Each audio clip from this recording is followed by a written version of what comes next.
Assalamualaikum warahmatullahi wabarakatuh.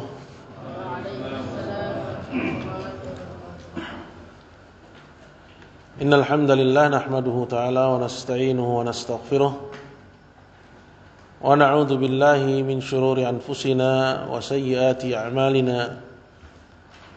May yahdihillahu fala mudilla lahu wa may yudlil fala hadiya lahu. Asyhadu an la ilaha illallah wahdahu la syarika lahu wa asyhadu anna Muhammadan abduhu wa rasuluh. Ya ayyuhalladzina amanu taqullaha haqqa tuqatih wa la tamutunna illa wa antum muslimun. Amma ba'du. Hadirin ibu-ibu sekalian yang dimuliakan oleh Allah Subhanahu wa taala, dan juga para santri yang saya muliakan, segala puji hanya milik Allah. Dan semoga salawat dan salam senantiasa tercurah kepada baginda Rasulullah sallallahu alaihi wasallam.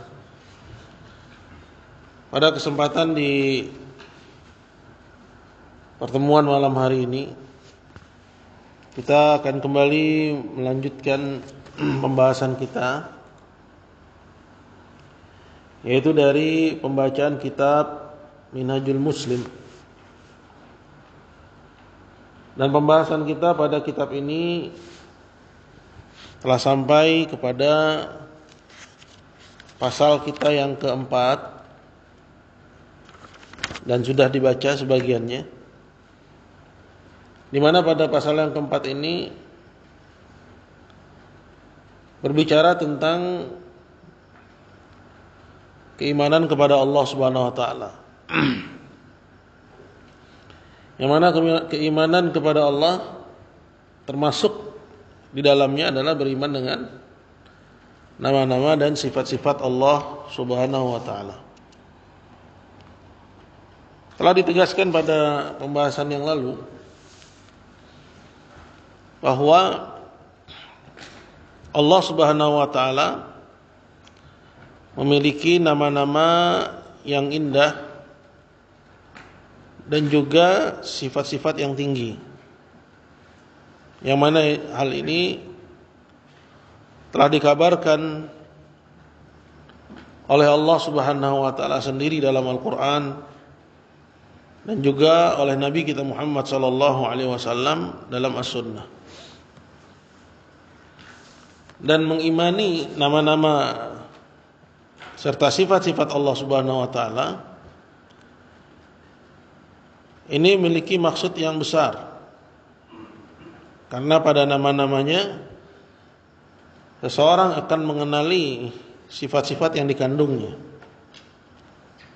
Dan tentunya mengenali sifat-sifat Allah Subhanahu wa taala yang tinggi ini menumbuhkan kecintaan, pengenalan, pengagungan, rasa ketergantungan yang besar, penyandaran hati yang dalam, dan segala macam dari bentuk-bentuk ibadah,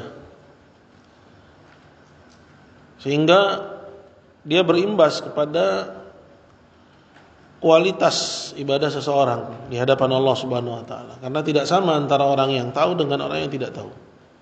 Allah Jalla wa Ala berfirman, Qul hal yastawi alladhina ya'lamuna wal ladzina la ya'lamun. Katakanlah, apakah sama antara orang yang tahu dengan orang yang tidak tahu. Jadi hari ini dimuliakan Allah Subhanahu wa taala,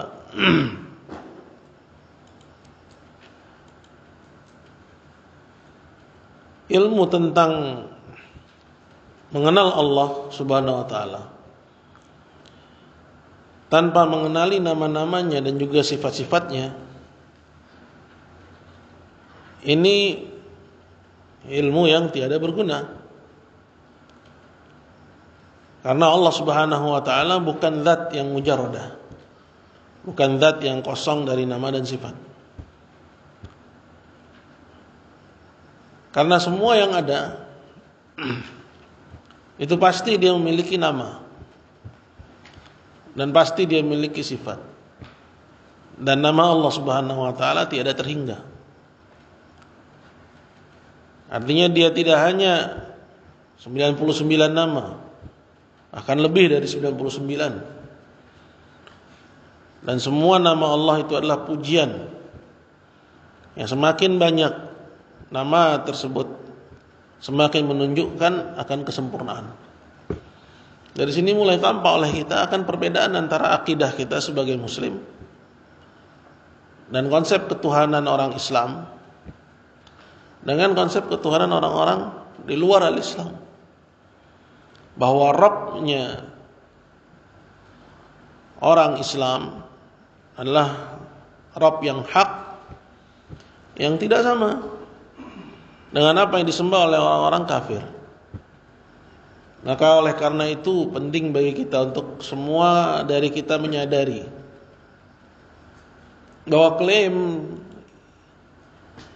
yang dikatakan oleh orang-orang yang ingin menghilangkan sekat antara muslim dengan non-muslim, ya, seolah-olah tidak ada sekat, tidak ada perbedaan antara muslim dengan non-muslim. Mereka juga masuk melalui pintu ini. Nah, hanya orang yang berilmu yang tahu, yang tidak termakan dengan propaganda itu. Apa kata mereka? Bahwa semua agama menyembah Tuhan yang sama dengan cara yang berbeda-beda. Kalau Anda setuju dengan klaim ini, Anda bukan muslim. Ya, ini ucapan yang beracun, yang mengatakan bahwa semua agama menyembah Tuhan yang sama namun dengan cara yang berbeda-beda. Ya. Jadi hadirin dimuliakan Allah Subhanahu wa taala, maka dengan kita mengetahui pembahasan tentang hal ini, kita katakan tidak benar bahwa yang disembah oleh orang Islam adalah ilahul haq, adalah sembahan yang hak, yang maha sempurna, yang tidak serupa dengan satu apapun. Sedangkan yang disembah oleh selain orang Islam adalah ilahul batil, kesembahan yang batil. Allah Jalla wa Ala berfirman dalam Al-Quran, "Dzalika bi anna Allah wal haqq wa anna ma yad'una min dunihi al-batil." Yang demikian itu adalah karena Allah itulah satu-satunya yang berhak disembah. Adapun yang mereka sembah selain Allah itu adalah batil. Tapi kalau seorang enggak belajar misalnya, tidak bersentuhan dengan pembahasan seperti ini, maka mereka akan menganggap bahwa itulah nilai toleransi.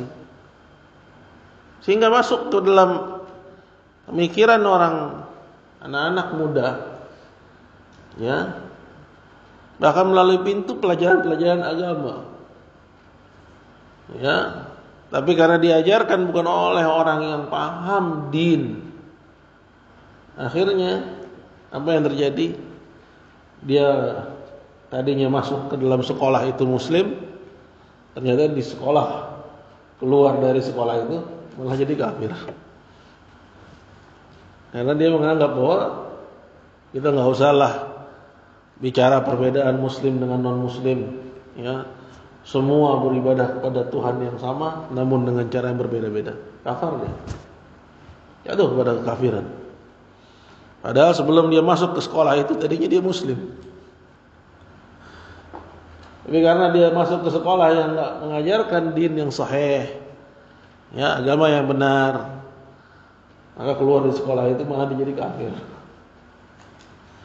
Orang tuanya enggak tahu menahu, tahunya anaknya sekolah di sekolah Islam. Ya, tapi padahal masuk melalui kurikulum yang salah, yang sesat tersebut, kekufuran yang dia enggak sadari. Ya. Oleh karena itu penting seorang belajar tentang asma wa sifat. Ya, karena dengan seorang belajar asma wa sifat, maka dia mengenal keagungan Rabbnya, maha sempurna Rabbnya, bahwa Rabbnya laisa kamitslihi syai', tidak serupa dengan apapun, ya, dan tidak sama dengan siapapun. Dan bahkan apa yang dibayangkan oleh manusia tentang Allah Subhanahu wa taala a'zam, lebih agung, lebih besar daripada, ya, apa yang dia bayangkan. Apa yang dia bayangkan? Allah a'zam wa ajal. Allah lebih agung dan lebih mulia daripada apa yang dibayangkan oleh manusia. Kemudian juga yang berikutnya, bahwa penetapan nama-nama dan sifat ini juga di samping Allah mengabarkan sendiri dalam Al-Quran bahwa Dia memiliki nama-nama dan sifat. Allah berfirman, walillahil asmaul husna, dan milik Allah lah nama-nama yang husna. Ya, kemudian nabinya mengabarkan juga tentang nama-namanya, ya, dan juga sifat-sifatnya. Dan juga diakui oleh serta disepakati oleh as-salafus saleh dari kalangan sahabat, tabi'in, dan para imam-imam, ya, as-salaf, ya, seluruhnya. Kemudian yang kemarin juga sudah kita singgung bahwa keimanan kepada nama dan sifat Allah ini wajib menghindar dari 4 hal. Wajib menghindar dari 4 hal. Ya, yang pertama adalah menghindar dari yang disebut dengan ta'til. Ya, ini siswa-siswa di sini yang seperti ini harus sudah luar kepala. Ya, karena dia sebanding dengan pemahaman tentang la ilaha illallah dalam masalah uluhiyah. Ya, harus menghindar yang pertama dari ta'til, dari takyif, dari tahrif, dan dari tamtsil atau tasbih. 4. Ya, ini telinga kita sudah harus bisa terbiasa dengan istilah-istilah ini. Apa itu ta'til? Ta'til itu penolakan. Ya, seperti Allah Subhanahu wa taala mengatakan, ya, bahwa di antara namanya adalah Ar-Rahman Ar-Rahim. Ya, seperti yang ada pada, ya, awal surat Al-Fatihah. Alhamdulillahirabbil alamin Ar-Rahmanir Rahim. Ya, Ar-Rahman adalah nama, Ar-Rahim adalah nama, terkandung padanya sifat rahmat. Ya, sifat rahmat yang sempurna. Ya, dalam bentuk yang paling tinggi, yang tidak serupa dengan satupun dari makhluknya. Enggak boleh seorang mengatakan bahwa Allah Subhanahu wa taala tidak memiliki rahmat, atau tidak memiliki nama Ar-Rahman, tidak memiliki nama Ar-Rahim. Itu yang disebut dengan ta'til, penolakan. Ya, atau yang kedua yang juga harus dia hindari adalah apa? Tahrif, yaitu memalingkan makna dari nama dan sifat Allah, ya, kepada makna lain yang keluar dari zahirnya. Ya, seperti misalnya nama Allah Subhanahu wa taala atau sifat Allah Jalla wa ala, ya, wajaa rabbuka wal malaku saffan saffa, dan Rabbmu datang. Disebut bahwa Allah datang. Ini sifat. Bahwa di antara sifatnya bahwa Dia datang. Nanti di hari kiamat Dia datang. Ya, maka yang wajib bagi seorang muslim menetapkan bahwa Allah di antara sifatnya adalah datang. Atau misalnya hadis yanzilu rabbuna ila sama'id dunya, Rabb kami turun ke langit dunia, maka wajib kita tetapkan bahwa Allah yang turun. Enggak boleh dipalingkan dari zahirnya. Maksudnya dari zahirnya, dari, ya, makna yang pertama kali terlintas, ya, di benak kita saat kita mendengar kalimat datang. Ya, saat pertama kali kita mendengar kata turun, ya, maknanya yang pertama kali terlintas, yang namanya turun, ya, dari atas ke bawah. Gitu. Maka enggak boleh diartikan yang datang bukan Allah, yang datang tapi perintahnya. Enggak boleh. Itu namanya melarikan maknanya. Atau yang turun bukan Allah, padahal kata Nabi yanzilu rabbuna, Rabb kami yang turun. Tapi kata sebagian orang yang melarikan maknanya, dia bilang yang turun bukan Allah, tapi yang turun adalah, ya, perintahnya. Ini namanya tahrif. Ya, penyelewengan. Kemudian yang ketiga yang harus dihindari adalah takyif. Apa itu takyif? Itsbat kaifiyatus sifat, menetapkan bentuk sifat. Ya, apakah dia datangkan dengan tamsil, dengan permisalan, Misalnya firman Allah Jalla wa Ala yang mengatakan, ya, ma mana'aka an tasjuda lima khalaqtu bi yadai. Apa yang menghalangimu wahai iblis dari sujud kepada yang aku ciptakan dengan dua tanganku? Wajib bagi seorang muslim menetapkan anna lillahi yadan, bahwa Allah Subhanahu wa taala memiliki dua tangan, karena dari kalimat ya lima khalaqtu bi yadayya, namanya yadayya itu ya dalam bahasa kita artinya dua tangan. Dan makna yang pertama kali terlintas ketika disebut tangan, ya tangan.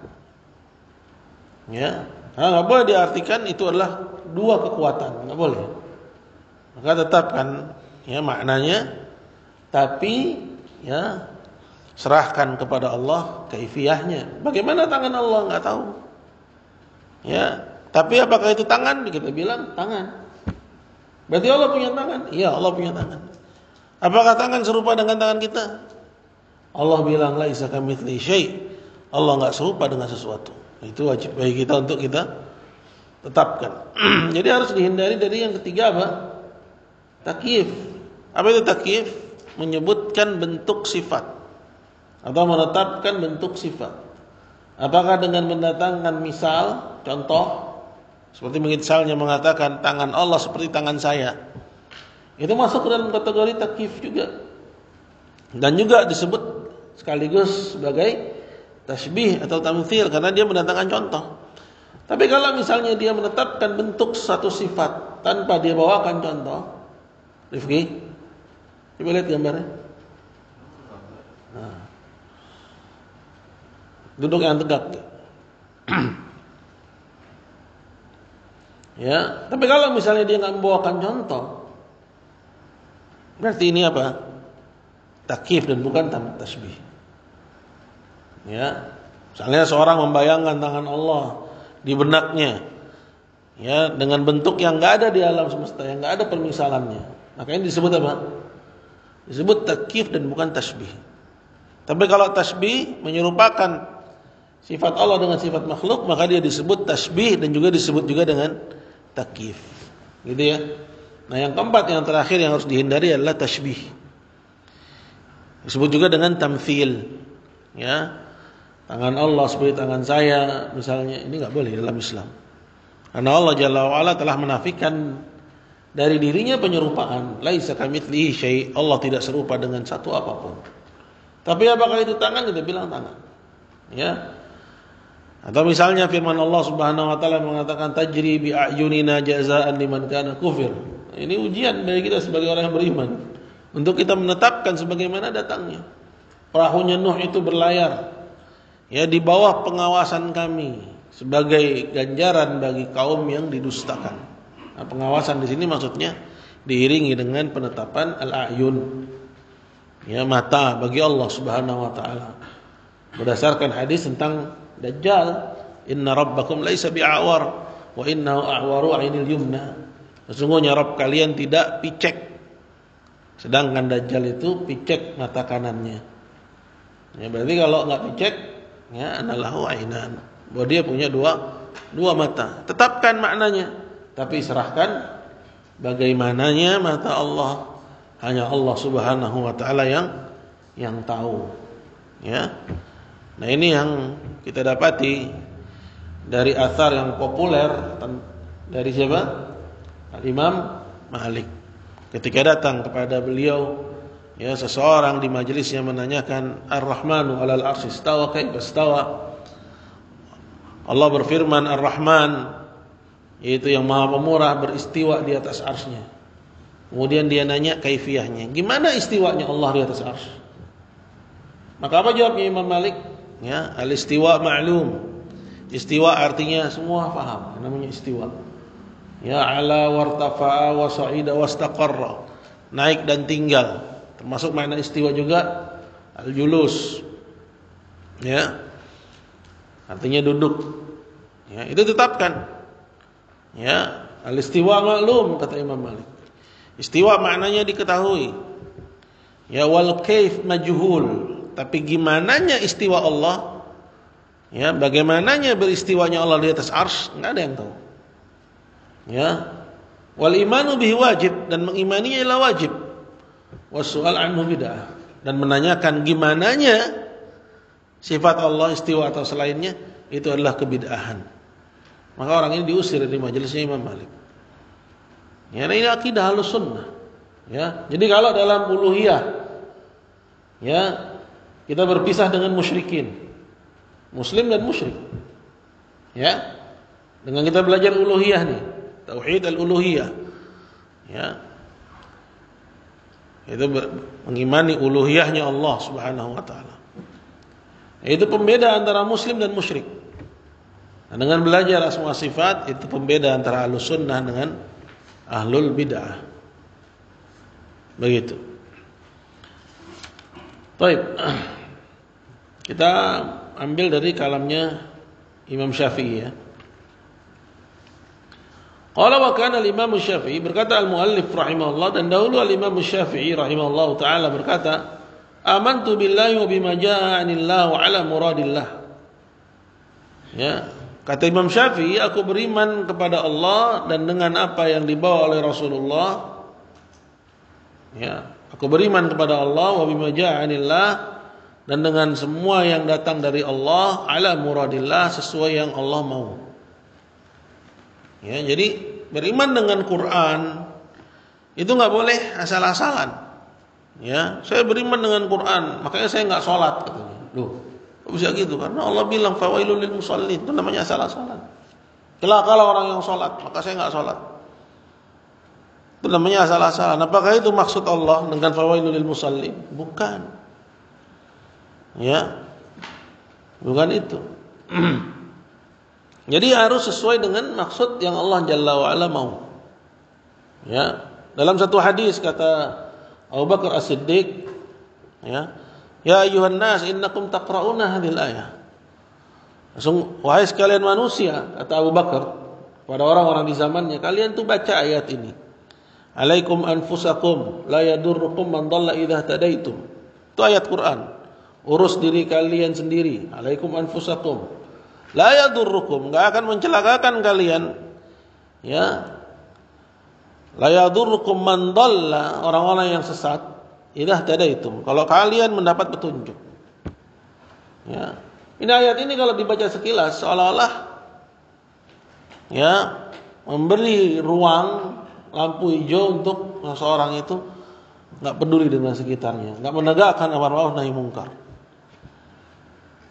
Nah, ini dikhawatirkan oleh Abu Bakar di zamannya. Orang membaca ayat itu menyangka bahwa yang penting ngurus diri sendiri, enggak usah urus orang lain. Ya. Lalu apa kata Abu Bakar? Wah, ini sami'tu Rasulullah sallallahu alaihi wasallam. Aku mendengar Rasulullah sallallahu alaihi wasallam bersabda, "Balik tamiru bil ma'ruf wa nahy 'anil munkar." Perintahkanlah kepada yang ma'ruf dan larang manusia dari kemungkaran. Ya. Atau Allah Subhanahu wa taala akan timpakan kepada kalian ya musibah, dan kalian berdoa dan kalian enggak dikabulkan. Ya. Atau serupa dengan makna ini. Ini hadisnya ada dalam Riyadhus Shalihin. Artinya peluang untuk salah paham tentang agama, ya, salah paham ya tentang din ini udah ada di zaman ya awal kemunculan Islam, bahkan di zaman Rasulullah sallallahu alaihi wasallam. Ya, ketika datang 4 orang ya menemui istri-istri Nabi sallallahu alaihi wasallam. Ya, 3 atau 4 orang menemui istri-istri Nabi sallallahu alaihi wasallam menanyakan tentang ibadahnya Nabi. Kemudian mereka diterima oleh Aisyah, dan setelah dijelaskan ibadahnya Nabi, mereka menganggap bahwa ibadahnya Nabi itu ya wajarlah beliau ibadahnya begitu. Artinya dianggap belum seberapa. Karena Nabi adalah sosok yang sudah diampuni dosanya yang lalu dan yang akan datang. Akhirnya mereka bilang, yang pertama, amma ana, adapun saya akan ya salat malam selama-lamanya dan enggak akan tidur. Yang kedua, ya, adapun saya akan puasa ya sepanjang siang dan enggak akan berbuka. Ya. Kemudian yang ketiga bilang, adapun saya enggak akan menikahi perempuan. Sampai berita ini kepada Nabi sallallahu alaihi wasallam. Kemudian Nabi bilang, "Antumul ladzina qultum kadza wa kadza." Kaliankah yang mengatakan ini dan itu? Masih ada Nabi. Ya, peluang salah paham tentang agama itu terjadi. Tapi karena masih ada Nabi, diluruskan oleh Nabi sallallahu alaihi wasallam. Ya. Dan tentunya mereka menganggap bahwa itu baik tadinya. Ya. Sebagai bentuk sikap beragama yang komit dengan agamanya. Ya gimana enggak hebat gitu kan? Kalau menurut kacamata orang awam, oh dia mau hebat dia. Ya, dia sholat malam sepanjang malam. Enggak tidur dia tiap malam, sholat malam terus, enggak pernah putus. Kalau yang satunya lagi katanya puasa sepanjang siang. Yang lainnya tabattul, dia enggak menikahi perempuan. Tapi apa kata Nabi? Antumul ladzina qultum kadza wa kadza. Kaliankah yang mengucapkan ini dan itu? Ama wallahi, sungguh demi Allah, inni la akhsyakum wa atqakum lillah. Aku adalah orang yang paling takut dan paling bertakwa kepada Allah dibandingkan kalian. Tapi aku salat malam dan tidur. Aku puasa dan aku berbuka dan aku menikahi wanita-wanita. Kemudian Nabi bilang, "Faman raghiba an sunnati falaysa minni." Barang siapa yang tidak suka dengan sunnahku, maka dia bukan termasuk golonganku. Artinya hadis ini menjadi contoh bahwa peluang terjadinya kesalahpahaman terhadap agama itu terjadi. Ya. Kalaulah mereka enggak ditegur oleh Nabi, salah mereka dalam beragama. Tapi karena Nabi masih ada, mereka ditegur. Begitu juga kalau terjadi di zaman Nabi seperti itu, maka peluang terjadinya yang demikian sepeninggalan Nabi itu jauh lebih besar. Itu jauh lebih besar. Ya.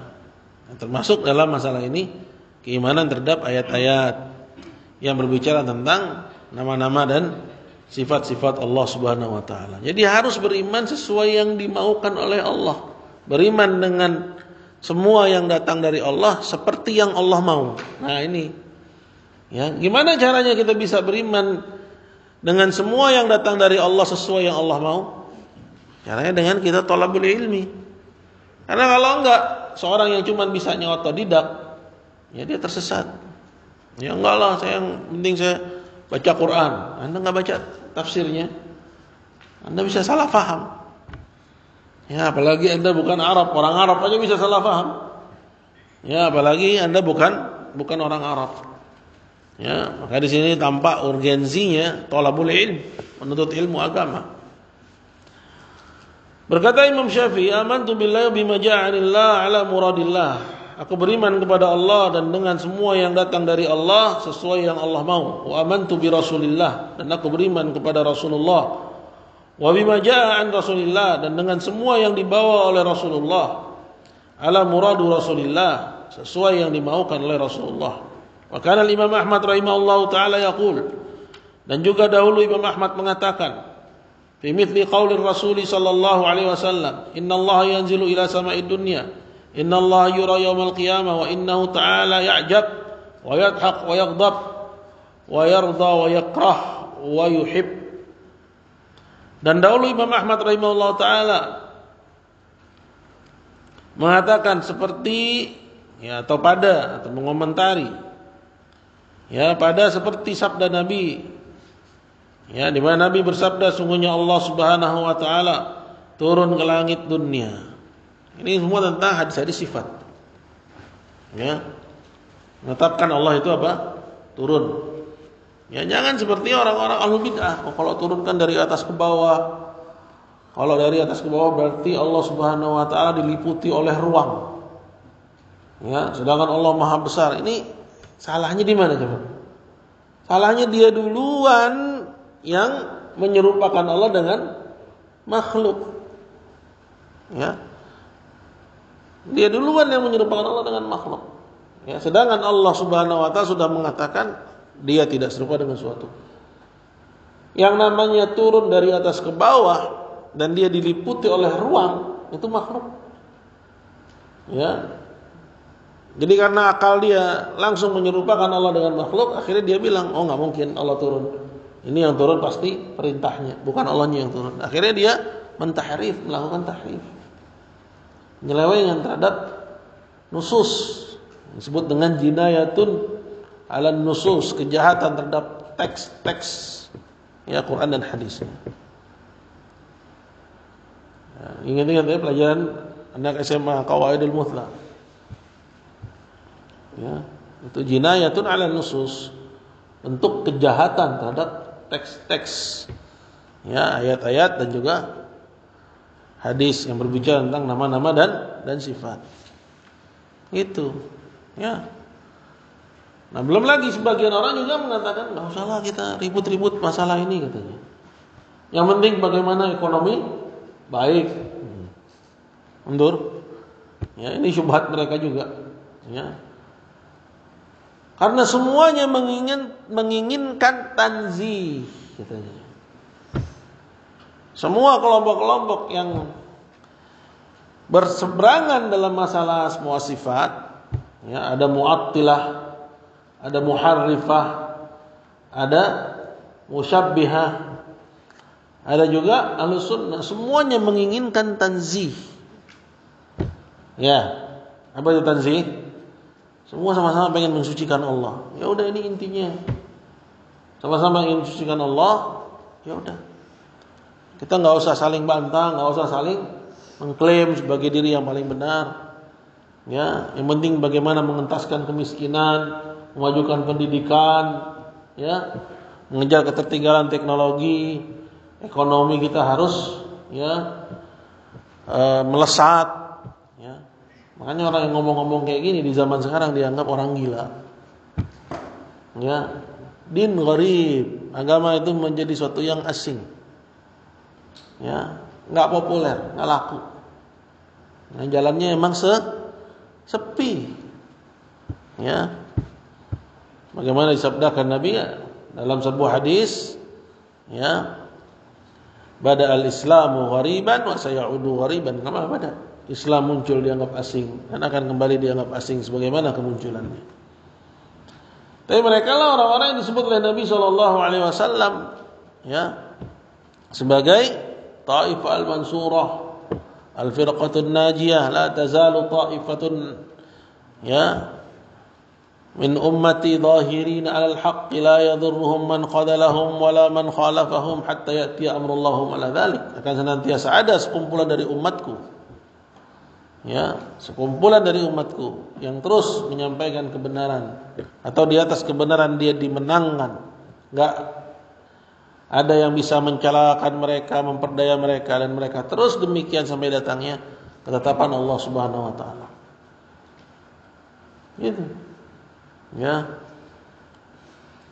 Jadi ini persoalan bukan persoalan yang remeh. Hadirin dimuliakan Allah. Pertentangan kita dalam persoalan ya asma wa sifat itu dengan ahlul bidah.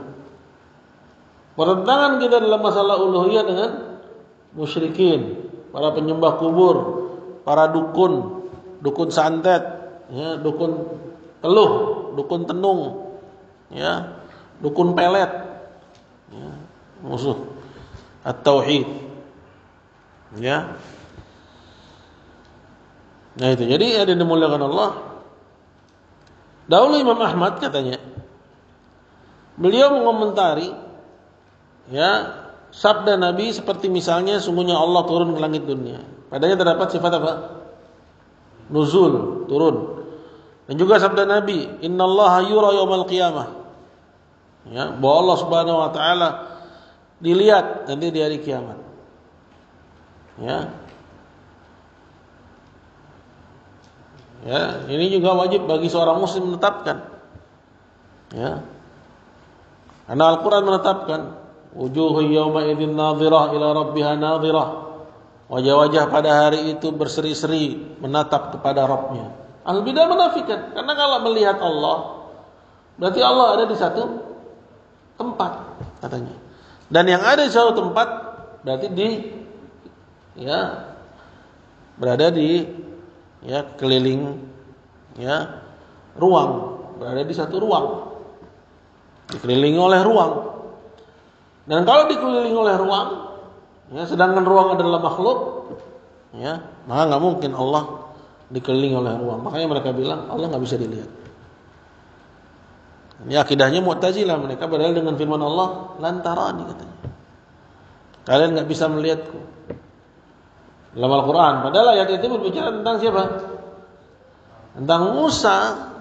Ya, saat dia minta kepada Allah di dunia untuk dia bisa melihat Allah. Ya. Lantaran di sini maksudnya nggak bisa dilihat di dunia, tapi di akhirat bisa dilihat. Ya. Kemudian juga seperti sabda Nabi, Innallaha ya'jab. Allah Taala ya'jab, maksudnya takjub. Ya, nggak mungkin lah kata ahlul bidah Allah itu takjub. Takjub itu berasal dari ketidaktahuan. Sedangkan Allah Maha tahu, maka dia nggak mungkin takjub. Takjub ini juga bisa berarti kagum. Ya. Wa yadhak, dan Allah tertawa. Ya, seperti misalnya hadis yadhaqullahu ila rajulaini yaqtulu ahadumal akhar yudkhilanil jannah. Allah tertawa kepada dua orang, yang satu membunuh yang lainnya. Ya, tapi kedua-duanya Allah masukkan dia ke dalam surga. Ya, di situ ditetapkan sifat Allah, Allah tertawa. Ya, kata al-bidah enggak mungkin Allah tertawa. Ya, tertawa itu sebuah reaksi katanya terhadap sesuatu, ya, yang muncul dari kelemahan. Dan Allah Maha sempurna, maka enggak mungkin Allah tertawa. Maka mereka bilang Allah enggak tertawa. Padahal Nabi bilang Allah tertawa. Ya, ini kan namanya ngelawan. Nabi bilang Allah tertawa, dia bilang Allah enggak tertawa. Nabi bilang Allah turun, dia bilang Allah enggak turun. Nabi bilang Allah datang, dia bilang Allah enggak datang. Kurang ajar.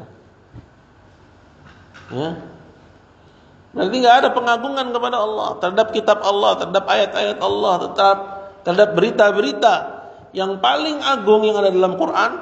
Itu hal-hal yang berkaitan dengan pengenalan terhadap nama-nama dan sifat-sifat Allah. Dalam Quran, konten yang paling agung, muatan yang paling agung adalah yang berkaitan dengan pengenalan terhadap nama-nama dan sifat-sifat Allah. Nah iya, Anda beribadah kepada siapa kalau Anda enggak kenal dia? Ya, kepada Allah katanya. Ya, kata anak kecil, pernah enggak dengar? Ya, pertanyaan anak kecil. Allah laki apa perempuan katanya. Lucu ya. Ya. Artinya ini berasal dari ketidaktahuan ya, karena dia anak kecil. Maka dimaklumi. Tapi Anda ya sudah sejauh ini Anda enggak kenal siapa Rabb Anda.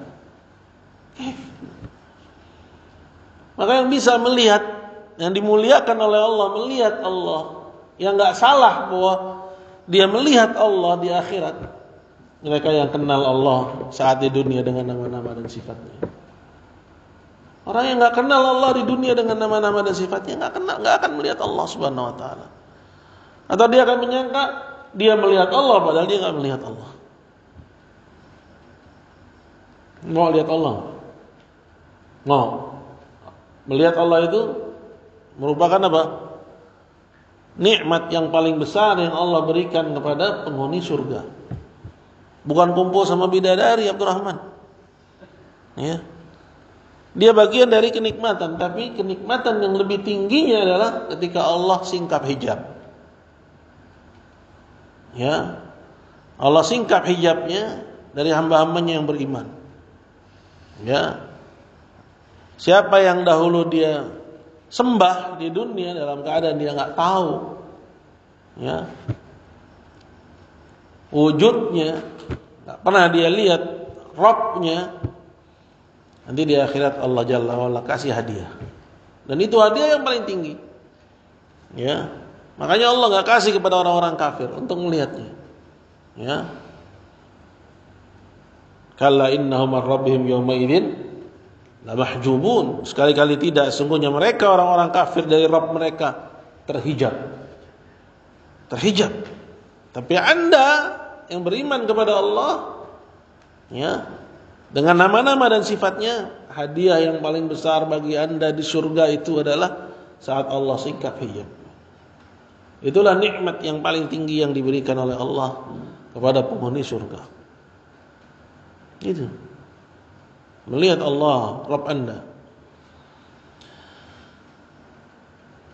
Qala wa yaghdab, dan bahwasanya Allah itu juga marah. wa yarda dan ridha, wa yakrah dan membenci, wa yuhib dan mencintai. Kata Imam Ahmad, kana yaqul nu'minu biha.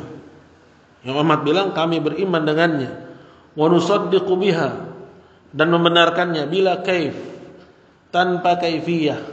Maksudnya tanpa menetapkan ya bentuk sifat. Maksudnya menetapkan bentuk sifat seperti misalnya turunnya Allah gini loh, datangnya Allah begini gitu. Itu namanya menetapkan bentuk sifat. Wala makna, dan tanpa menetapkan makna yang keluar dari zahirnya. Ya, keluar dari ya makna yang mutabadar atau yang mutabadir.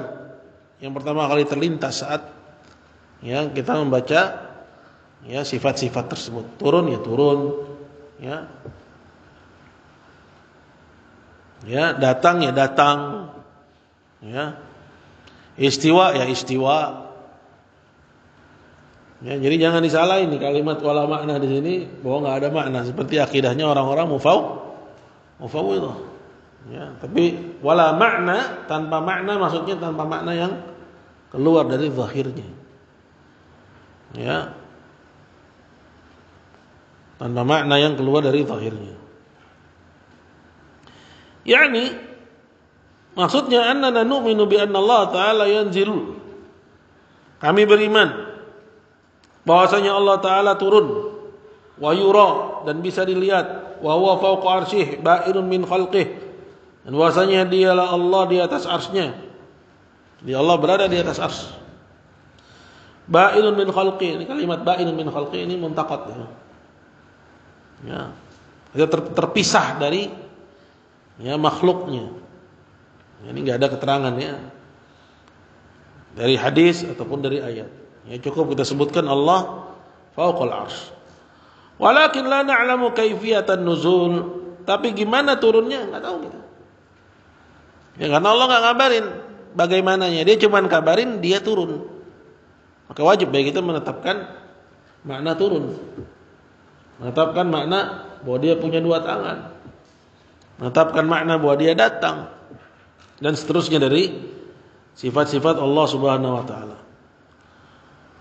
Qala wala ru'ya, dan juga bagaimana dia bisa dilihat, wala istiwa, bagaimananya istiwa Allah, wala makna al-haqiqi lidzalik, dan juga ya kita tidak mengetahui makna yang hakiki. Ya, maksudnya ya kita hanya tahu makna yang mutabadir, yang terlintas ya saat pertama kali kita bertemu dengan ya sifat-sifat tersebut. Tapi hakikatnya la na'lamu. Kita enggak mengetahuinya. Qala bal nufawwidul amra fi ilmi dzalika ila Allah qailihi wa muhihi ila nabiyyih. Bahkan yang wajib bagi kita adalah menyerahkan perkara ilmu akan hal itu kepada Allah. Artinya bagaimananya sifat Allah itu kita serahkan kepada Allah. Qailihi, karena dia yang mengatakannya, muhihi ila nabiyyi, dan dia mewahyukannya kepada nabinya. Wala naruddu ala Rasulillah, dan enggak boleh juga kita membantah ucapan Rasulullah. Seperti misalnya Nabi bilang Allah turun, kita bilang Allah enggak turun, enggak boleh. Wala nasifullah ta'ala bi akthar mimma wasafa bi nafsah, dan juga kita enggak boleh mensifati Allah taala dengan lebih banyak dari apa yang dia sifati ya dirinya dengannya. Wasafahu bihi rasuluh, dan disifati oleh rasulnya. Ya. Jadi enggak boleh seorang itu berinovasi terkait dengan nama-nama dan sifat. Ya. Sembarangan ngasih nama, sembarangan menafikan nama. Ya.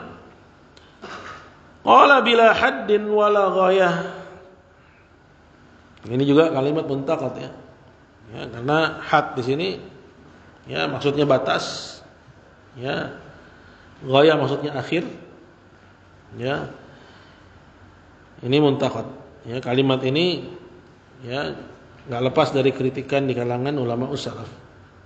Qala wa nahnu na'lamu anna Allah laisa kamitslihi syai', dan cukup bagi kita mengetahui bahwasanya Allah tidak serupa dengan sesuatu, wa huwas samiul basir, dan dia Maha mendengar lagi Maha melihat. Jadi ini kaidahnya. Ya, dalam menetapkan nama-nama dan sifat. Qala al-adillah al-aqliyah, yang berikutnya yaitu adalah dalil-dalil akli, ya, menetapkan nama-nama dan sifat-sifat bagi Allah. Yang pertama, qala laqad wasafallahu ta'ala nafsahu bisifat. Allah Ta'ala telah mensifati dirinya dengan banyak sifat. Wa samma nafsahu bi asma. Dan dia menamakan dirinya dengan nama-nama. Walam yanhana an wasfihi wa tasmiyatihi biha. Dan Allah tidak melarang kita dari mensifati dan menamainya dengan nama dan sifat itu. Walam ya'muruna bi ta'wilih. Dan juga dia tidak menyuruh kita, memerintahkan kita untuk mentakwil, menakwilkannya. Maksudnya menakwilkannya, menafsirkannya dengan tafsiran yang keluar dari lahiriah maknanya. Au hamliha ala ghairi zahiriha, dan membawanya kepada selain makna lahirnya. Maksudnya seperti misalnya apa? Tangan diartikan kekuatan. Ya, Allah enggak pernah menyuruh kita untuk melakukan hal itu. Qala fal yuqal an yuqal innana idza wasafnahu biha nakunu qad syabbahnahu bi khalqihi. Wa yalzamuna idan ta'wiluha wa hamluha ala ghairi zahiriha. Apakah masuk akal mengatakan bahwasanya jika kami sifati Allah dengan sifat-sifat itu, berarti kita telah menyerupakannya dengan makhluknya. Wa yalzamuna idan ta'wiluha. Maka oleh karena itu wajib bagi kita untuk menakwilnya. Ya. Seperti misalnya menetapkan tangan bagi Allah. Ya, kalau nggak boleh kita tetapkan tangan bagi Allah, nggak boleh menetapkan mata bagi Allah, nggak boleh mengatakan Allah datang, karena ini sifat makhluk. Karena kalau kita tetapkan berarti kita menyerupakan Allah dengan makhluk. Kalau begitu wajib bagi kita untuk melarikan maknanya. Tangan artinya kekuatan. Lucu, kekuatan juga makhluk punya kekuatan gitu. Ya. Yang namanya sifat maji, Allah datang, itu yang datang bukan Allah, ya takwil aja ini. Yang datang siapa katanya? Perintahnya. Ya. Sifat mata, itu bukan mata, tapi bahwa Allah mengawasi. Gitu. Sifat Allah beristiwa. Ya, istiwa artinya apa? Naik dan tinggal. Wah, nggak bisa ini, karena naik itu sifat makhluk, tinggal itu juga sifat makhluk. Maka ini maksudnya bukan itu maknanya, tapi maknanya adalah istilah menguasai. Makhluk juga menguasai. Ya. Kemarin baru lewat itu salah satu ustadz terkenal membantah bahwa makna istiwa itu ala wartafa, naik dan tinggal. Ya, dia bilang maknanya adalah istilah. Ya, karena kalau kita katakan Allah itu naik, berarti Allah serupa dengan makhluk, maka kita harus takwil dia. Kita larikan dari makna lahirnya. Berarti maknanya apa? Maknanya adalah istilah menguasai. Makhluk juga menguasai. Ya, lucu. Ya. Jadi ada yang dimuliakan Allah Subhanahu wa taala. Ini kata mereka. Nah, kalau kita tetapkan sifat-sifat itu, berarti kita menyerupakan Allah dengan makhluk, berarti harus kita takwil. Takwil maksudnya apa? Larikan dari lahiriah maknanya. Wa hamli ala ghairi zahiriah, dan memberlakukannya keluar dari zahirnya, maksudnya dari lahiriahnya. Wa in asbahna mu'attilin nufatan li sifatillah ta'ala mulhidina fi asma'ih. Ya, sehingga dengan demikian kita menjadi mu'attilin, kelompok yang pertama. Ya, yang melakukan ta'til. Jadi takwil itu termasuk ta'til. Ya, kenapa takwil disebut ta'til? Karena orang yang menakwil, takwil sini tahrif, melarikan dari makna zahirnya. Sebelum dia mentahrif, menetapkan makna yang keluar dari zahirnya, dia tolak dulu makna sesuai lahiriahnya. Ya, misalnya sifat tangan lagi, kita contohin sifat tangan aja misalnya. Mereka nafikan dulu bahwa tangan itu maknanya tangan. Ya, enggak boleh ditetapkan bagi Allah tangan. Oke? Nah, ini di sini dia menjadi ta'til. Tapi ta'til itu ya ada yang hanya ta'til, enggak menetapkan makna, yang menyelisih zahirnya, ya itu Mu'attilah tulen, mengatakan Allah enggak punya nama dan enggak punya sifat. Tapi ada yang Mu'attilah yang melakukan ta'til, dia tolak makna tangan bagi Allah, dia tetapkan ya bahwa tangan di situ maksudnya bukan tangan. Dia tetapkan makna yang keluar dari lahiriah makna. Dia tetapkan makna apa? Misalnya kekuatan. Ya, kekuatan ini kan lari dari makna tangan. Ya kan? Jauh dari makna tangan. Ya dia tetapkan makna yang batil ya bagi ya tangan Allah Subhanahu wa taala. Jadi mereka bilang bukan tangan, tapi apa? Kekuatan. Maka mereka bilang tentang firman Allah saat Allah menghardik iblis, "Ma mana'aka an tasjuda lima khalaqtu bi yadai?" Apa yang menghalangimu dari sujud kepada yang telah aku ciptakan dengan dua tanganku? Itu maksudnya kekuatan. Loh, kalau gitu semua makhluk kan juga diciptakan dengan kekuatan Allah. Terus apa bedanya? Apa istimewanya Adam dibandingkan dengan makhluk yang lain? Di sini sebenarnya Allah pengen menjelaskan istimewanya siapa? Adam. Bahwa Adam diciptakan dengan tangan secara khusus. Tangan Allah yang membentuknya. Tangan Allah yang menciptakan. Kalau diartikan tangan di sini sebagai kekuatan, berarti ada istimewanya enggak? Enggak ada istimewanya Adam. Kenapa? Karena semua makhluk diciptakan juga dengan kekuatan, ngerti enggak? Memang mesti agak-agak mikir di sini. Ya, tapi kalau antum paham, ya antum tahu kelebihan akidahnya Ahlussunnah dibandingkan akidahnya ya Ahlul Bidah. Ya Zaid, udah di mana barusan? Hah? Lagi pulang, jalan-jalan. Belum mimpi, belum.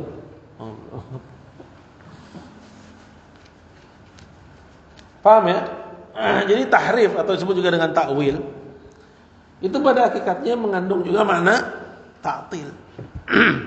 Cuman memang ada ta'til yang murni, yang cuman menolak aja, enggak menetapkan makna yang batil. Ada yang lengkap. Ya, dia menolak makna yang sahih, menetapkan makna yang batil. Jelas ya? Ini kelompok muharrifah disebut juga dengan ya muawwilah. Wa in asbahna mu'attilina nufatan li sifatillah. Kalau begitu kami menjadi mu'attilin, nufah, orang-orang yang menafikan sifat-sifat Allah taala, mulhidina fi asma'ih. Mulhid. Ya. Apa itu mulhid? Mulhid biasa diartikan ateis, ya, tapi ilhad itu artinya apa? Menyimpang. Ya. Menyeleweng terhadap nama-nama Allah Subhanahu wa taala.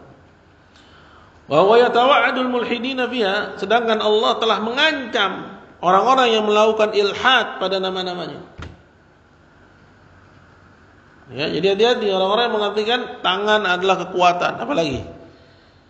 Ya, mata artinya pengawasan. Datang yang datang bukan Allah tapi apa?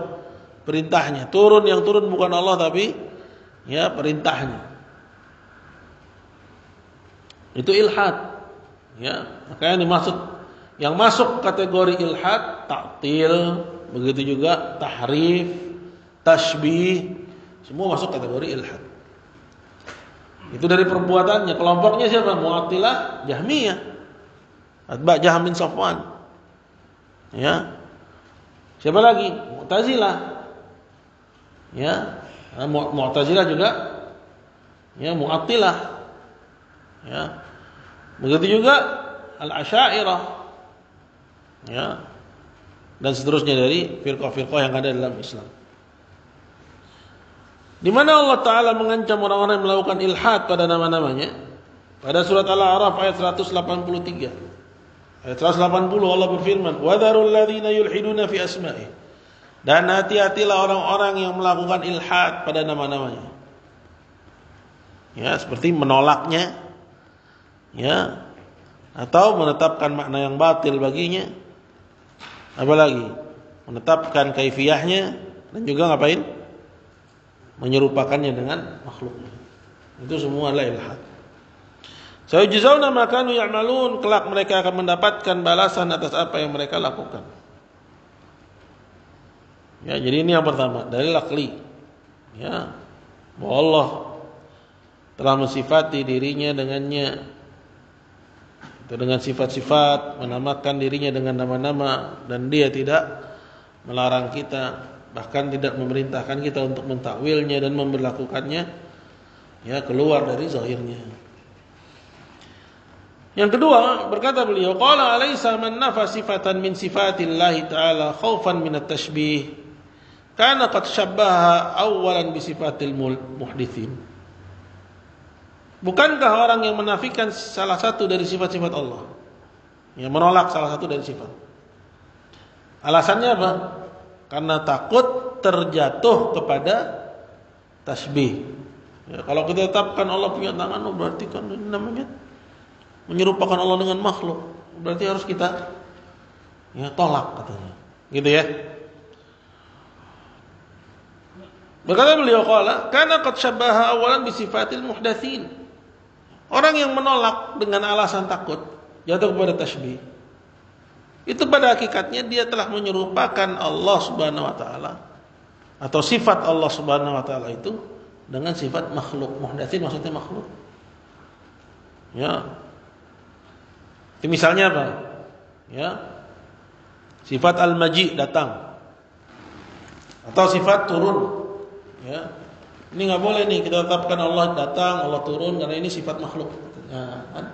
Dia udah menyerupakan sifat Allah dengan sifat makhluk duluan, makanya dia tolak.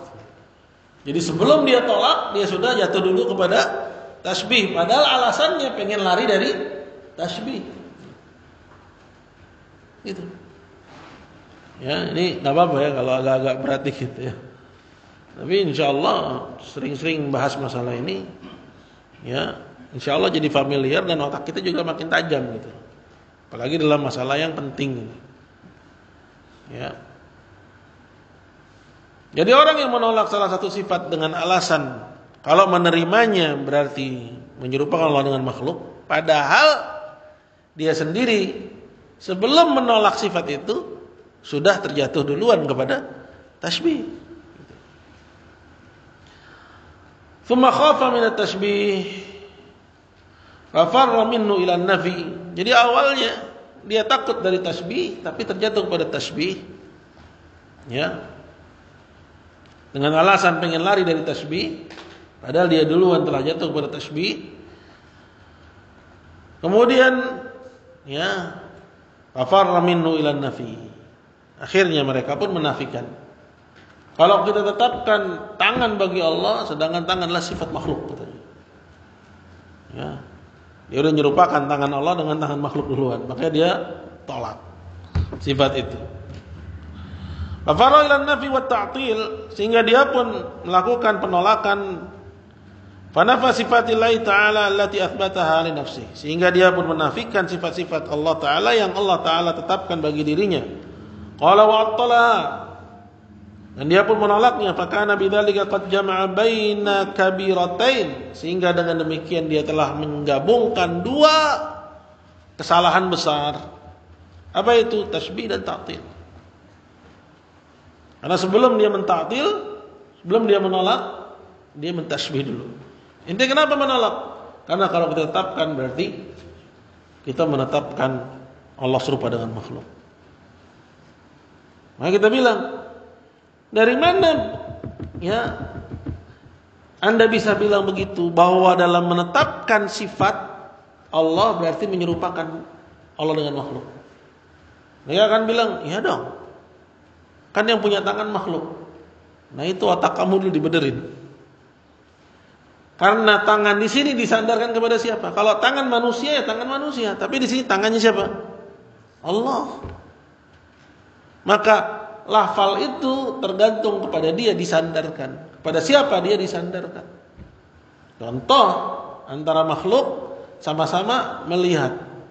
Misalnya kucing sama ayam, sama-sama melihat. Kucing melihat enggak? Ya, malam-malam masih keliaran. Ya, kenapa? Tajam. Ya, kalau Anda lagi bawa motor ada kucing lewat, matanya tung gitu kan. Makanya lampu motor disebut apa? Mata kucing. Kenapa? Karena tajam di waktu malam. Tapi ayam disebut dengan apa? Rabun. Padahal sama-sama melihat. Apakah penglihatan kucing sama ayam sama? Beda. Ya. Itu antara makhluk dengan makhluk. Maka akal seperti apa yang menetapkan ya bahwa penglihatan manusia sama dengan penglihatan Allah? Pendengaran manusia sama seperti pendengaran Allah, tangan manusia sama seperti tangan Allah, sehingga kamu bilang kalau kita tetapkan bagi Allah tangan berarti kita menyerupakan Allah dengan makhluk. Ini salah di otakmu. Otakmu yang salah duluan. Jelas enggak nih? Ya, udah kriap-kriap ini. Baik ya. Dikit lagi. Ya.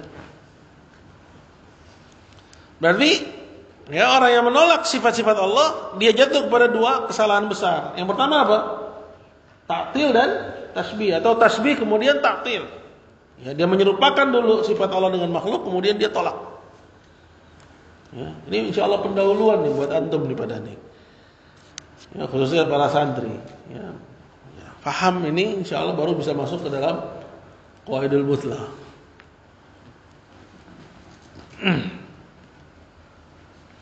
Kemudian berkata beliau, qala afala yakunu minal maqul idzan wal halatu hadhihi an yusafa al-bari ta'ala bima wasafa bi nafsihi wa wasafa bi rasuluhu ma i'tiqadi anna sifatihi ta'ala la tusbihu sifatil muhdatsin kama anna dzatahu la tusbihu dzawatal makhluqin.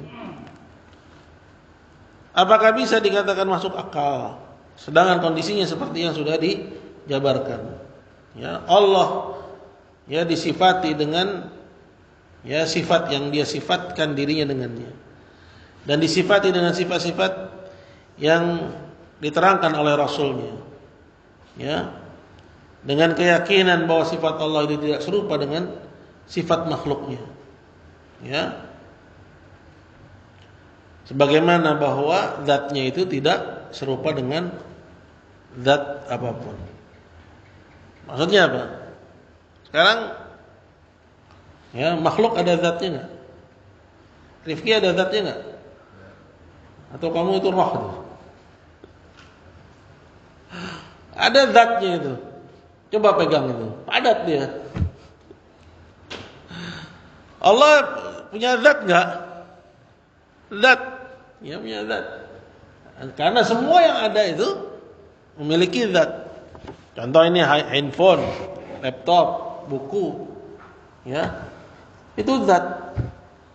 Apakah zat ya Allah serupa dengan zat makhluk? Padahal Anda sama-sama menetapkan makhluk punya zat, Allah juga punya zat. Anda sampai batas ini masih bisa berpikir sehat, menetapkan Allah punya zat, ya makhluk punya zat, dan Anda katakan bahwa zat Allah nggak sama dengan zat makhluk. Tapi kenapa ketika bicara tentang sifat, khususnya sifat-sifat khobariyah, ya sifat-sifat apa? Khobariyah. Apa itu sifat khobariyah? Yang secara penamaan adalah anggota tubuh yang ada pada makhluk. Tapi kalau bagi Allah nggak boleh bilang begitu. Gitu. Ini masuk namanya sifat khobariyah. Tangan, apalagi? Ya, mata, ya, apa? Jari. Ya, bahwa tangan Allah menggenggam, ya, bahwa tangan Allah melipat, ya, ini wajib bagi kita semua untuk menetapkan, ya. Maka kenapa ketika bicara tentang zat, ya, Anda bisa memisahkan antara zat yang satu dengan zat yang lainnya, bahwa nggak sama zat Allah dengan zat makhluk. Tapi ketika bicara tentang sifat, ya, akal Anda jadi sungsang, ya, manusia mendengar. Ya, Allah mendengar. Apakah pendengaran Allah sama dengan pendengaran makhluk? Beda. Ya. Tapi ketika bicara tentang tangan, Anda tolak. Ini kan namanya kontradiktif. Bicara tentang sifat, mata bagi Allah, Anda tolak. Kenapa enggak kaidahnya itu searah? Bahwa ini kaidahnya. Ya. Kesamaan nama bukan berarti kesamaan hakikat. Sama-sama melihat bukan berarti sama penglihatannya. Ya, antar makhluk aja terjadi perbedaan, maka apalagi antara makhluk dengan Al-Khaliq.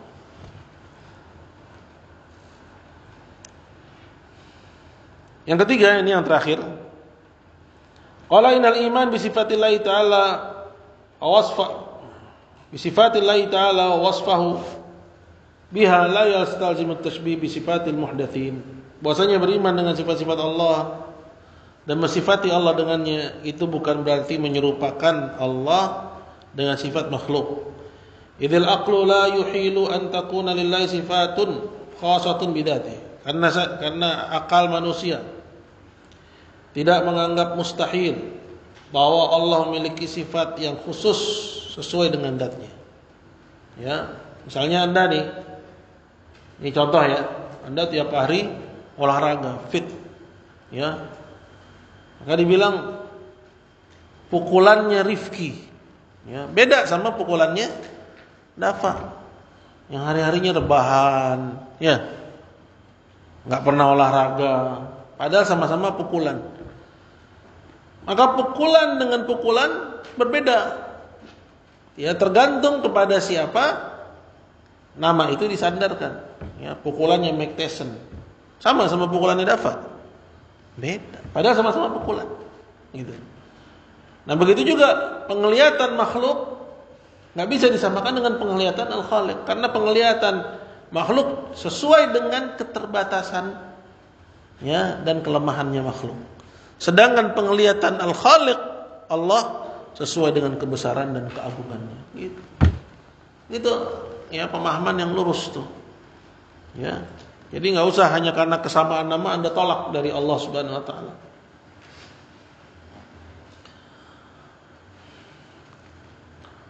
Wala taltaqi ma'aha illa fi mujarradil ism faqat.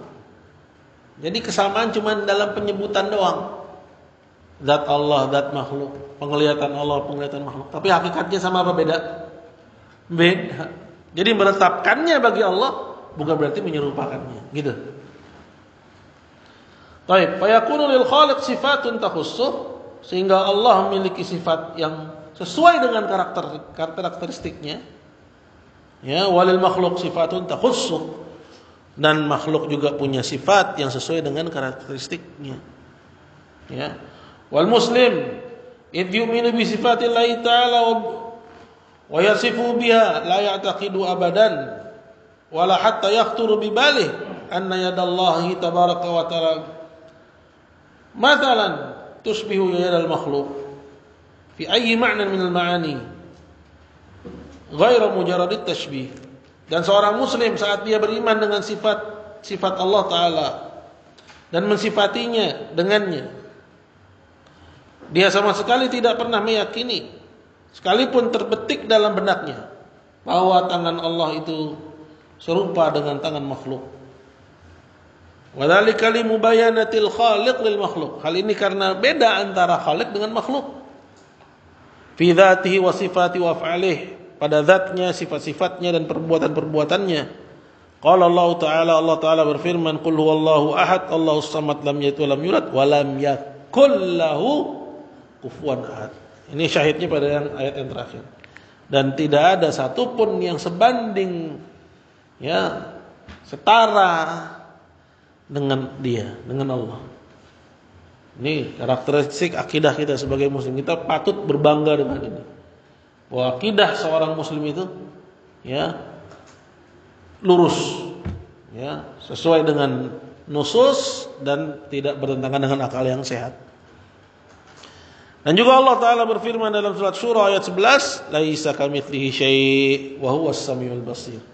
Allah tidak serupa dengan sesuatu dan dia Maha mendengar lagi Maha melihat. Nah, ketika kita lihat ada orang nyembah patung, dia anggap itu Tuhannya. Ada yang nyembah, ya, patung Ganesha, ya, gajah duduk, ya, ada yang nyembah Tuhan botaknya.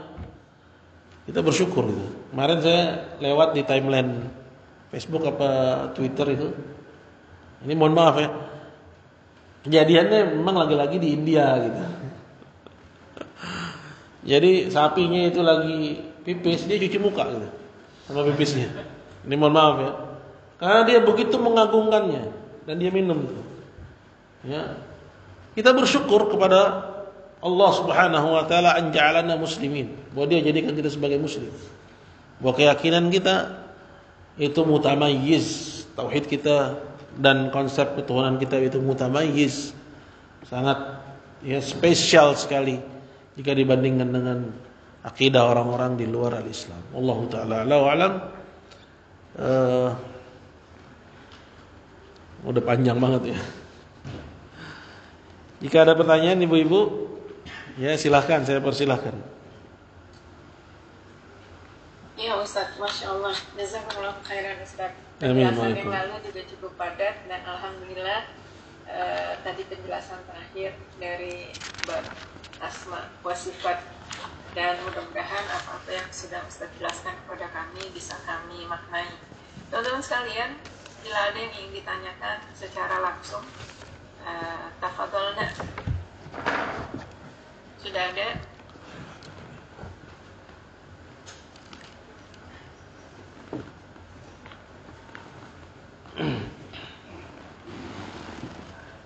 Ada yang duluan dari ibu-ibu atau dari anak-anak dulu Ustaz?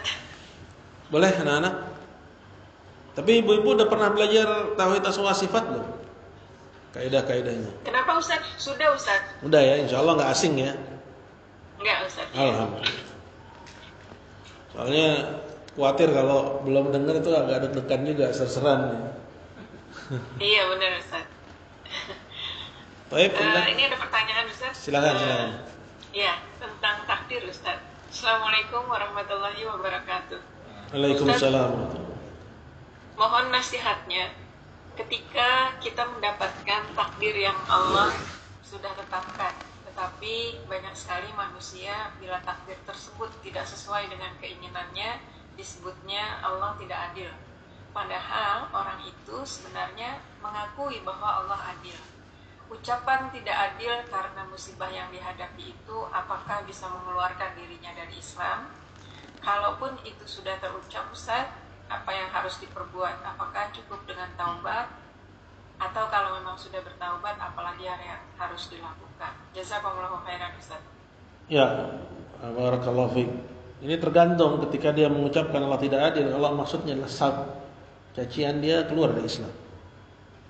Tapi kalau maksudnya adalah tadajjur, sekedar penyesalan, ya, artinya rasa kesedihan, ya, rasa penyesalan yang mendalam, kemudian dia ucapkan Allah nggak adil, tapi bukan maksudnya sebagai cacian, ya, maka ya ini masuk kategori dosa besar, ya, karena Allah Subhanahu Wa Taala justru dalam Al-Quran menegaskan, ya, bahwa dia la yadzlimu rabbuka ahada. Allah tidak menzalimi siapapun. Ya, artinya kalau nggak adil berarti zalim, dan adzulm, ya, kezaliman itu muntafi, termasuk sifat yang ya dinafikan, sifat manfiyah namanya, sifat yang dinafikan dari Allah Subhanahu Wa Taala. Maka termasuk penyimpangan, termasuk ilhad, ya, yang juga mengancam orang yang mengucapkan, tapi nggak sampai keluar dari Islam. Kecuali kalau dia ucapkan itu maksudnya sesat, ya, maksudnya cacian, karena mencaci Allah Subhanahu Wa Taala ini kufuran. Allahu a'lam. Baik, lagi. Iya Ustaz. Sebentar, masih ada yang nulis ya Ustaz. Teman-teman ada yang ingin disampaikan secara langsung sambil menunggu yang lagi nulis? Oke. Assalamualaikum. Ya, silakan. Assalamualaikum Pak Ustadz. Waalaikumsalam. Mau penjelasan yang lebih jelas aja Pak. Sebenarnya udah tahu, cuma takut salah. Ya. Insyaallah Pak Ustadz, ya saya doakan Pak Ustadz juga dan kita semua sehat di sini Pak. Allahumma amin. Pertanyaan saya, seorang Muslim itu Pak, seorang apa namanya kok jadi lupa. Pak, maksudnya kalau kita pergi jauh itu Pak, kita kan ada yang harus kita ikutin Pak. Itu kan namanya, kok saya lupa Uti, maaf Uti, saya lupa sekali. Coba Uti dulu, itu yang lain dulu, dan saya nanti belakangan Uti. Saya ini dulu, tulis dulu Uti. Ya, maaf. Ya teman-teman, ada lagi yang lain?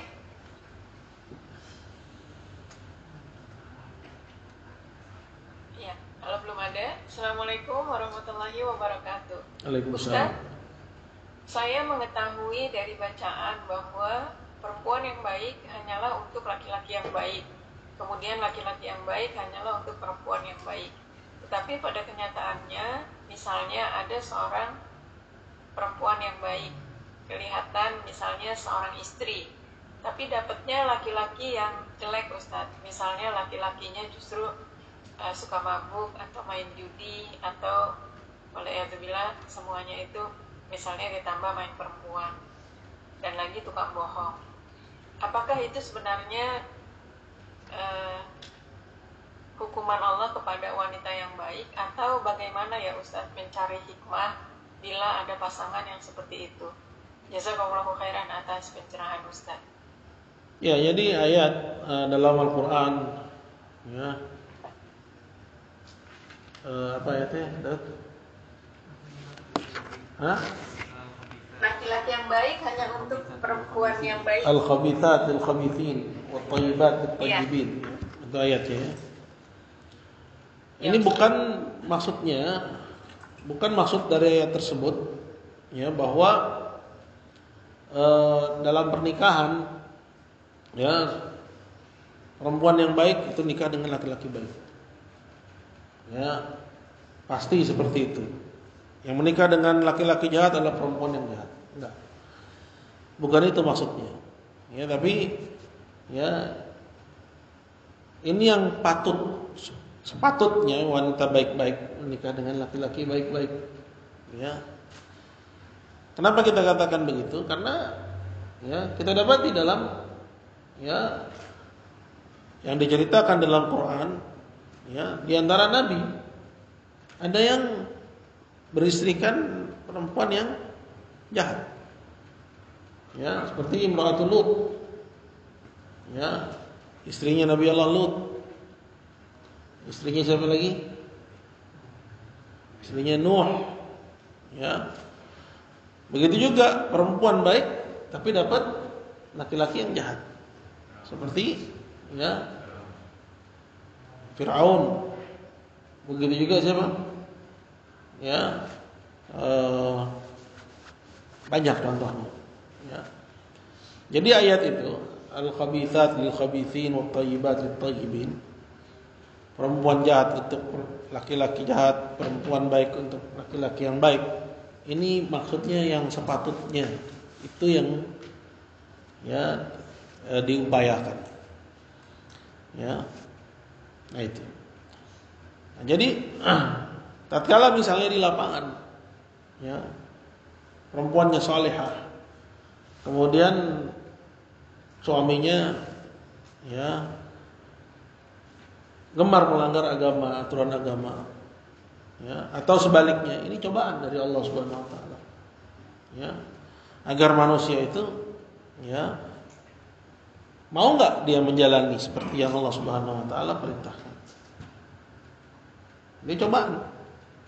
Ya, kadang laki-laki dicoba dengan laki-laki soleh dicoba dengan perempuan yang rusak, atau perempuan yang salihah dicoba dengan laki-laki yang rusak. Mau enggak dia menjalani agama Allah, atau dia tetap mempertahankan ya, misalnya cintanya, asmaranya, ya, kekasihnya, tetap dia pertahankan padahal dalam agama seharusnya sudah firaq misalnya. Jadi ini semua adalah cobaan dari Allah Subhanahu wa taala. Ya. Jadi bukan berarti harus demikian, tapi memang seyogianya, sebaiknya ya, laki-laki yang baik dengan perempuan yang baik. Tapi kalau terjadi ya kondisi yang tidak diharapkan, maka si perempuan dicoba dengan perempuan yang soleh diuji dengan laki-laki yang buruk. Begitu juga laki-laki yang buruk diuji, ya dengan laki-laki yang soleh diuji dengan perempuan yang buruk. Ya, apakah mau dia menjalani ketetapan Allah dan aturan syariatnya dalam berumah tangga? Ya, agar ya tampak ya siapa orang-orang yang jujur imannya dari orang-orang yang dusta. Karena kita lihat banyak sekali dengan alasan ingin mempertahankan rumah tangga, padahal sebenarnya sudah harus firaq, sudah harus pisah, ya. Tapi tetap dipertahankan, ya. Padahal hubungan antara keduanya sudah tidak lagi halal. Ya, seperti misalnya suami sudah mentalak istrinya, ya lebih dari 3 kali, ya. Tapi karena nggak mau, ya mendapat citra buruk dari masyarakat, ya maka dipertahankan rumah tangganya. Padahal sebenarnya sudah tidak halal. Wallahu a'lam. Ya Ustaz, jazakumullahu khairan.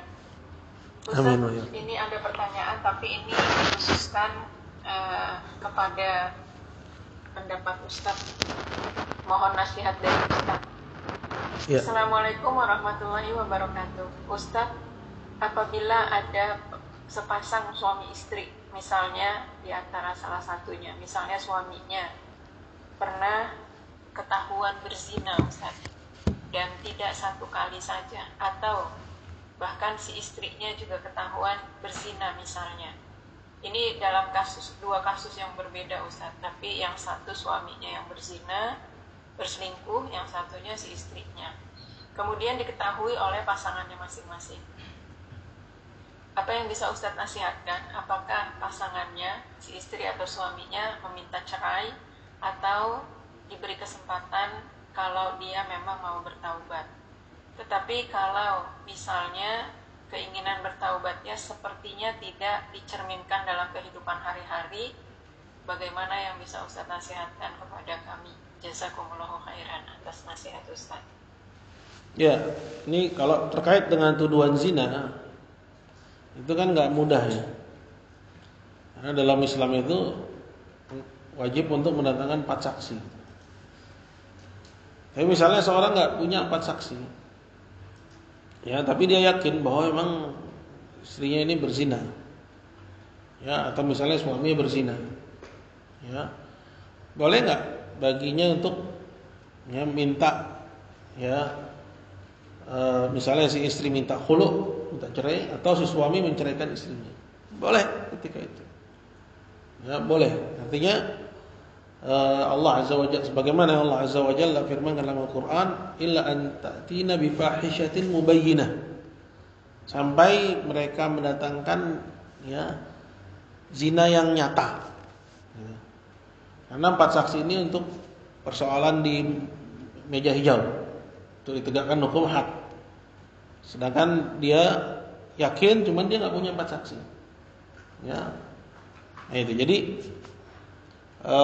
boleh, ya, bagi si suami untuk menceraikan istrinya, atau si istri minta khulu dari suaminya. Tapi kalau misalnya istri ini kasusnya sampai ke meja hijau, biasanya hakim itu memfasakh, ya, memfasakh, menghapus pernikahannya. Nah, kemudian juga kalau dia mau bersabar untuk menasihatinya, boleh nggak? Boleh juga, ya.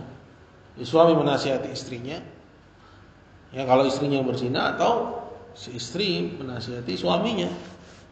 Tapi juga perlu dilihat kepada kesungguhannya dalam taubat, ya.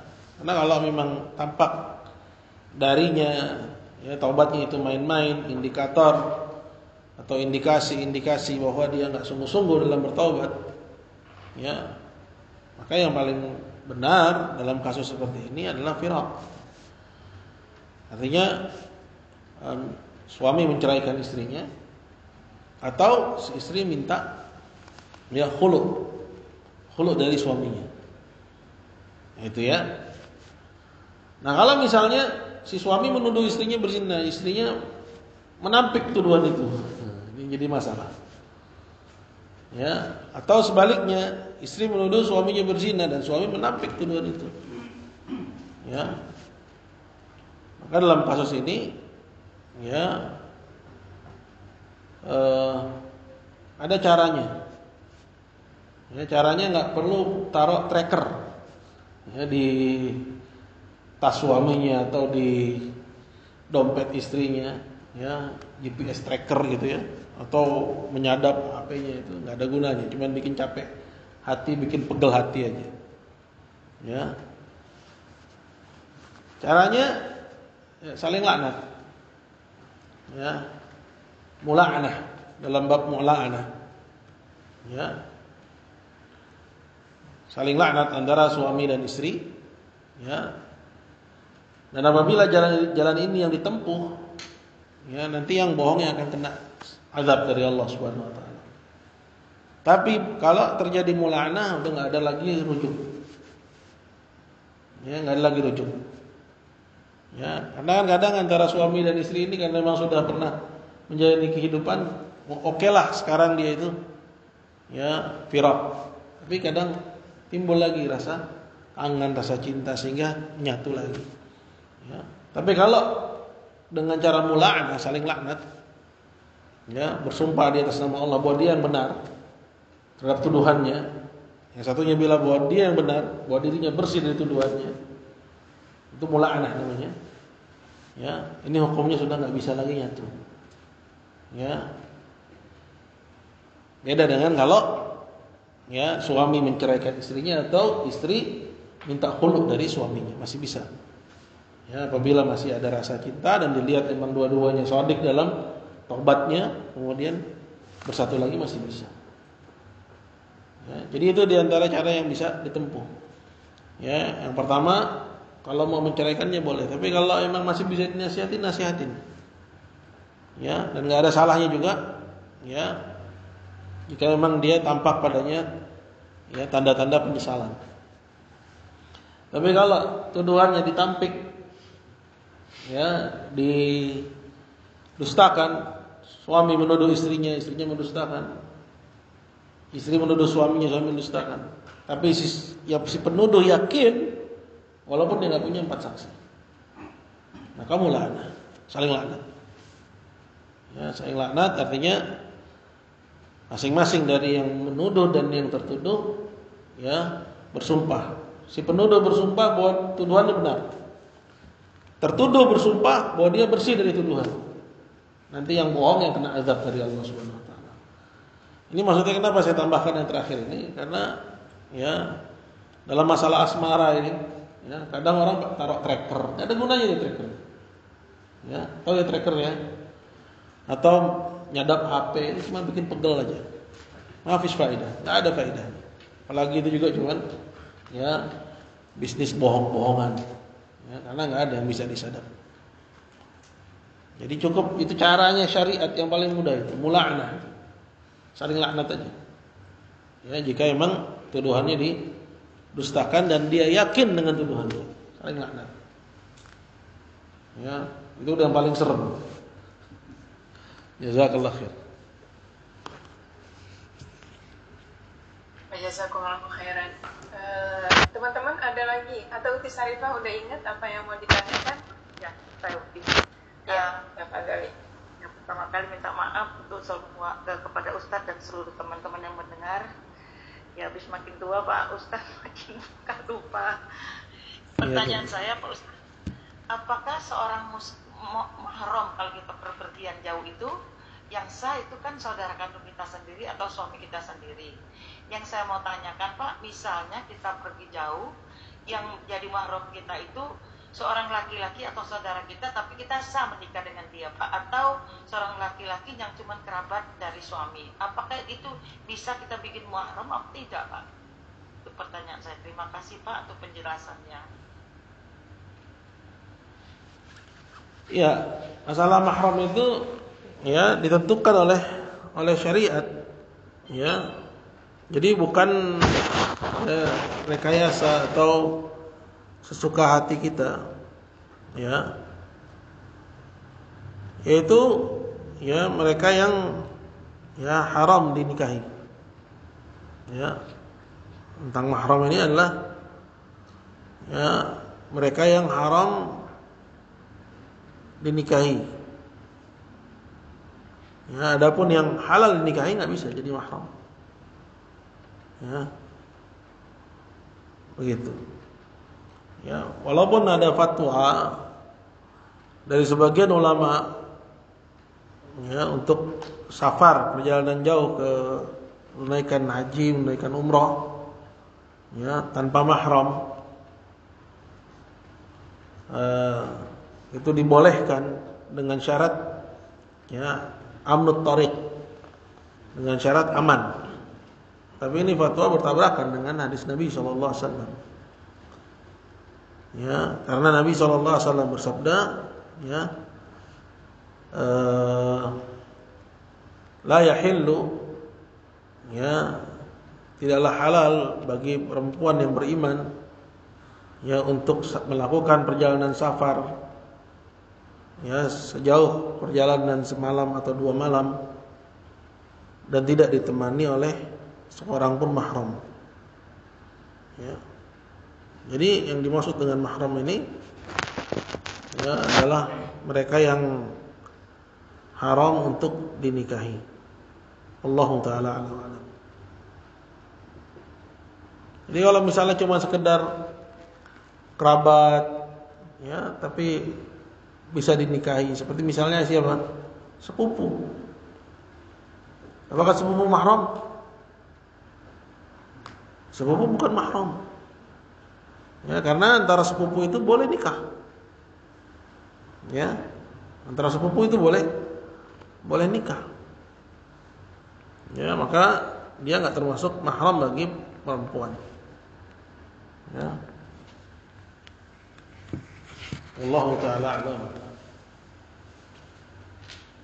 Iya, terima kasih Pak Ustadz penjelasannya, karena banyak ini itu dari saudara-saudara saya itu juga, ada teman juga dia melakukan perjalanan jauh dengan saudara sendiri, tapi saudara itu yang sah dinikahin. Berarti Pak, yang disebut mahram itu yang halal itu berarti yang tidak sah dinikahin itu baru mahram Pak ya? Iya, yang haram dinikahi. Nah, yang haram dinikahin. Kalau yang sah dinikahin walaupun itu saudara itu bukan mahram bagi kita kan Pak? Bukan. Ini enggak bisa jadi mahram. Ya. Iya, terima penjelasannya. Amin. Ya. Jelas Uti, sudah alhamdulillah saya sudah selesai. Alhamdulillah, jazakallahu khairan. Ada lagi teman-teman yang mau ikutan nanya? Ada yang belum dipahami? Silakan. Kalau tidak ada, alhamdulillah sudah tidak ada Ustadz. Mungkin Ustadz bisa memberikan kata penutup kalau nanti di sana anak-anak tidak ada yang bertanya juga, dan mohon sekaligus Ustadz menutup dari kajian ini. Ya. Amin ya. Ibu-ibu sekalian dimuliakan Allah Subhanahu wa taala. Alhamdulillah kita telah mengambil bagian atau ini sudah pertemuan yang kedua ya terkait dengan asma sifat. Ya, saya ingin sedikit tambahkan bahwa ini pembahasan tentang asma sifat ini termasuk pembahasan yang penting tapi jarang dibahas. Ya, apa yang tadi kita bahas itu hanya sekelumit sebenarnya. Ya, padahal persoalan tentang asma sifat dan permasalahan seputaran perkara tersebut ini yang menampakkan identitas kita sebagai Ahlussunnah. Ya, karena kalau cuma uluhiyah kita cuma jadi muslim. Ini cuma ilustrasi dari saya sebenarnya. Jadi misalnya Anda belajar tauhid uluhiyah, kemudian uluhiyah itu mengeluarkan Anda dari ya kekufuran dan kesyirikannya musyrikin. Berarti Anda jadi muslim. Tapi yang menonjolkan ciri dan menjadikan Anda beridentitas sebagai sunni salafi itu pada asma sifat. Ya. Pada asma sifat. Ya. Dan hal-hal yang terkait dengannya. Ya, karena pertentangan dalam asma sifat itu pertentangan dengan ya kelompok-kelompok yang menyimpang yang tadi disebutkan. Ya. Dan yang benar dan berada di atas jalan yang lurus merekalah ya, maksudnya dalam asma sifat merekalah yang disebut dengan Ahlus Sunnah. Jadi ambil perhatian yang besar Ya, kalau memang belum ada kajian khusus tentang asma wa sifat, bisa beli bukunya, cari ya sumber-sumber bacaannya ya, agar seseorang itu ya memahami hal yang berkaitan dengan perkara penting ini. Allahu a'lam. Mungkin ini yang bisa saya sampaikan, kurang lebihnya saya mohon maaf. Subhanakallahumma bihamdik asyhadu an la ilaha illa anta astaghfiruka wa atubu ilaik. Assalamualaikum warahmatullahi wabarakatuh. Waalaikumsalam warahmatullahi wabarakatuh. Ustadz, Afwan, apakah memungkinkan misalnya kan di pokok pembahasan yang selanjutnya kita berpindah ke pokok pembahasan beriman kepada malaikat, melihat urgensi yang barusan Ustadz sampaikan, apakah Ustadz misalnya mau menambah di beberapa halaqah ke depan urgensi dari asma wa sifat ini? Boleh, nanti ada satu pertemuan, ada satu tema penting ya tentang masalah asma wa sifat, bahwa kebanyakan kelompok-kelompok dalam Islam yang jatuh kepada kesyirikan dalam perkara uluhiyat itu disebabkan karena penyimpangan dalam masalah asma wa sifat. Itu nanti temanya tentang itu. Baik Ustaz. Ya, jazakumullahu khairan Ustaz. Insyaallah nanti kita buat remindernya. Baik teman-teman sekalian, alhamdulillah kajian kita dengan Ustadz Ja'far di pembahasan Minhajul Muslim sudah selesai sampai bab 4 kemarin, dan beberapa pertemuan sebelumnya kita membahas tentang tauhid, tentang beriman kepada Allah Subhanahu wa taala, dan sampai terakhir tadi tentang asma wa sifat.